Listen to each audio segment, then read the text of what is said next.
Hello guys, welcome to Sharko anime. আর সাথে আছে আমি শাহরুখ। প্রত্যেক নারুটো ফ্যানদের মাথায় একটা কোশ্চেন তো সবসময় ঘুরে যে কাকাশি তার মুখ সবসময় মাস্ক দিয়ে লুকিয়ে রাখতো কেন। আজকে এই ভিডিওটি এটার জন্যই বানানো। Without wasting Annie more time, let's begins. Fact number 1, Kakashi একজন নিনজা এবং একজন নিনজা তার আইডেন্টিটি কখনো কাউকে দেখাতো না, এজন্য কাকাশি তার মুখ সবসময় মাস্ক দিয়ে লুকিয়ে রাখতো।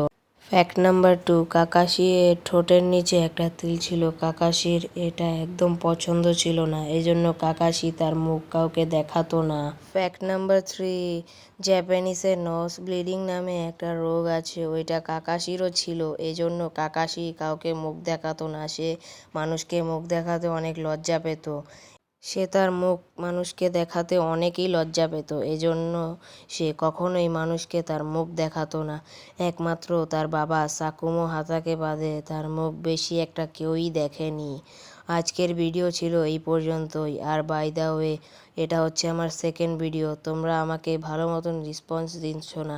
তোমরা যারা আমাকে নতুন দেখছো তারা আমাকে সাবস্ক্রাইব করে রাখো, এবং যারা আমাকে আগে থেকে দেখছো তাদেরকে বলছি সায়োনারা, এবং ডোন্ট ফরগেট টু সাবস্ক্রাইব। তোমাদের যদি আমার এই ভিডিওটা ভালো লেগে থাকে তাহলে লাইক, কমেন্ট এবং শেয়ার করে দিও।